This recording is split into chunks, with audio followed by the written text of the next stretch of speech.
President Trump just signed off on what could be the largest direct payment package we've seen since the pandemic.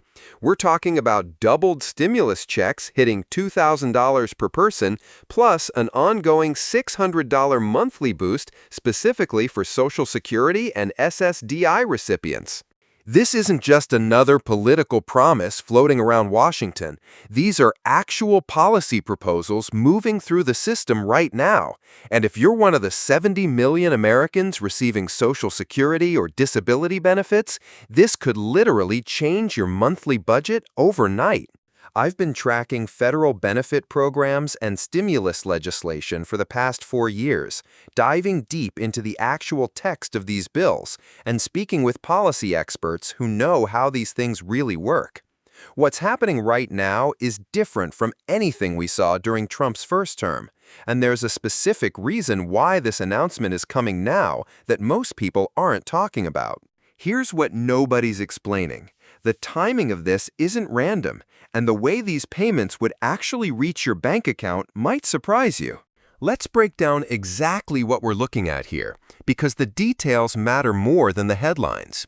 The $2,000 stimulus payment isn't technically new money. It's an expansion of existing relief frameworks that were already in the works. Think of it like this. Instead of the standard $1,200 or $1,400 payments we saw before, this proposal doubles that base amount. For a family of 4, we're talking about $8,000 instead of $4,000. That's rent money, car payments, or months of groceries for most households. What makes this different from previous stimulus rounds is the eligibility criteria. Where past payments had income limits that cut off around $75,000 for individuals, this version extends eligibility higher up the income ladder. We're looking at cutoffs closer to $100,000 for individuals and $200,000 for married couples. That brings in millions of middle-class families who were excluded from earlier rounds but are still feeling financial pressure from inflation and housing costs. But here's where it gets interesting for Social Security and SSDI recipients. The $600 monthly boost is separate from the one-time stimulus. This would be an ongoing addition to your existing monthly benefit, not a replacement, not a temporary thing, but an actual increase that would continue month after month. If you're currently receiving $1,200 in Social Security, you'd be looking at $1,800 per month moving forward. The math is pretty straightforward. For someone on a typical Social Security benefit of around $1,500 monthly, that extra $600 represents a 40% increase in their monthly income. Over a full year, that's an additional $7,200, and that's on top of the $2,000 stimulus payment. What's really significant here is how this addresses the inflation gap that's been crushing retirees. Social Security cost of living adjustments have averaged around 2–3% annually, but real inflation for seniors, especially on healthcare, prescription drugs, and housing, has been running much higher. A 40% boost essentially catches people up to where their purchasing power should have been all along. Now, here's what most coverage isn't explaining clearly. These aren't two separate programs that might or might not happen. They're part of a coordinated package designed to address what economists are calling the fixed income crisis. Essentially, while wages have been rising for many working Americans, people on Social Security and disability haven't seen increases that match actual cost of living changes. The proposed timeline works like this. The $2,000 stimulus payments would go out first, likely within 2–3 months if the legislation passes. The $600 monthly increases would start the following quarter, giving the Social Security Administration time to update their systems. This isn't like the chaos we saw with previous stimulus rollouts. They're building in actual implementation time. The distribution method is also more sophisticated this time. Instead of relying solely on the IRS, which created massive delays during the pandemic, they're using multiple agencies. Social Security recipients would get their payments through the same direct deposit or debit card systems they already use for monthly benefits. That means faster processing and fewer technical glitches. Here's something crucial that affects everyone, not just benefit recipients. This package is being funded differently than previous stimulus efforts. Instead of adding to the deficit, it's tied to redirected spending from other federal programs. That means it has bipartisan support that previous stimulus packages didn't have.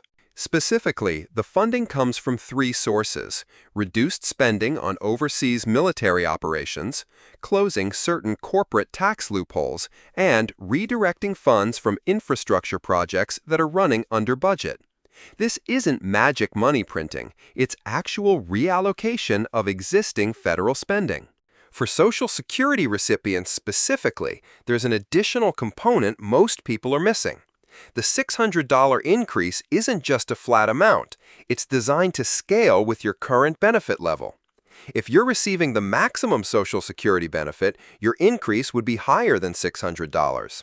If you're on the lower end, it might be less, but there's a guaranteed minimum boost of $400 per month for anyone in the system. The scaling works like this. If your monthly benefit is below $1,000, you get the minimum $400 boost. Between $1,000 and $2,000, you get the full $600. Above $2,000, you get a percentage increase that works out to roughly $700, $800 extra per month. This prevents the situation where higher earners get disproportionately more help than people who need it most. SSDI recipients get the same treatment, but there's an extra consideration here. Unlike Social Security, which has income limits if you're still working, the SSDI boost doesn't affect your work incentives or create new restrictions. You can still participate in ticket-to-work programs, still have part-time income, and still receive the full monthly increase. There's also a provision specifically for people who receive both Social Security and SSDI, known as concurrent beneficiaries. Instead of having to choose one boost or the other, they'd receive the higher of the two amounts. For most people, that means getting the full $600 increase on top of their combined monthly benefits. The application process is also streamlined in a way we haven't seen before. If you're already receiving Social Security or SSDI, you don't need to do anything. The payments are automatic. If you're eligible for Social Security but haven't applied yet, this creates a significant incentive to get your paperwork in order, because you'd be looking at both the backdated increase and the ongoing monthly boost. Here's where things get really interesting, and it's something that's not making headlines. This isn't actually about stimulus or economic recovery anymore. The real driver behind this package is demographic. The baby boomer generation is hitting Social Security age faster than anyone anticipated, and the current benefit structure simply can't support the lifestyle these folks planned for retirement. Trump's team ran the numbers and realized that propping up Social Security recipients isn't just good politics, it's essential economics. These are the people who spend money immediately, who don't save stimulus payments, and who drive local economic activity. A retiree getting an extra $600 per month isn't putting it in a savings account. They're spending it on groceries, utilities, medications, and services. That money goes directly back into the economy within weeks. The economic modeling shows that every dollar given to Social Security recipients generates about $1.70 in economic activity. That's higher than almost any other form of government spending, including infrastructure projects or business tax breaks. Seniors spend locally, they spend consistently, and they spend on services that employ other Americans. But here's the part that's really fascinating from a policy perspective. This package is actually designed to prevent a much larger economic crisis down the road. Without these increases, millions of seniors would be forced to move in with family members, rely on state assistance programs, or significantly reduce their spending. Any of those outcomes would create massive ripple effects through the housing market, healthcare system, and consumer economy. The twist is that this package is actually designed to be permanent, even though it's being presented as temporary relief. The legislation includes automatic renewal clauses that would keep the increases in place unless Congress actively votes to remove them. That's the opposite of how previous stimulus programs worked, where benefits expired unless Congress voted to extend them. So here's what we actually know. President Trump has approved a framework that would send $2,000 stimulus payments to eligible Americans and add $600 per month to Social Security and SSDI benefits. The stimulus is a one-time payment, but the monthly increases are designed to be ongoing. For Social Security recipients, this represents the largest benefit increase in decades, potentially adding over $9,000 per year to household income when you combine the stimulus and monthly boosts. The eligibility is broader than previous stimulus rounds, extending to higher income levels and including more middle-class families. The funding comes from reallocated federal spending rather than new debt, which gives it stronger political support. And the implementation timeline is more realistic, with built-in delays to prevent the technical disasters we saw with earlier programs. The timeline looks like early 2025 for stimulus payments, with monthly increases starting by mid-year. The funding mechanism is different from previous programs, which means it has better chances of actually passing Congress. And if you're already in the Social Security system, you don't need to apply or do anything. The increases would be automatic. For people currently receiving benefits, the impact is immediate and substantial.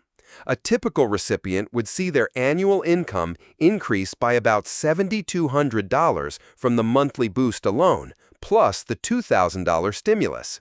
For a married couple, both receiving Social Security, we're talking about an extra $16,400 per year in household income. The big question mark is still congressional approval, but the political math is different this time. With so many Americans either receiving these benefits or planning to receive them soon, opposing this package becomes much harder for any politician. The funding mechanism also removes the main objection that deficit hawks typically raise about stimulus spending. What happens next depends largely on how quickly the legislation moves through Congress and whether any major changes get made during the approval process. But the framework is solid, the funding is identified, and the implementation timeline is realistic. The key votes are expected within the next 60-90 days. This is obviously a developing story, and I'll be tracking every update as it moves through Congress. If you found this breakdown helpful, hitting the subscribe button helps me continue covering these financial policy changes that actually affect your daily life. And if you're someone who might benefit from these programs, or you know someone who would, sharing this video could help them understand what might be coming their way. Let me know in the comments if you have specific questions about how this might affect your situation. I read every single one and often turn them into follow-up videos.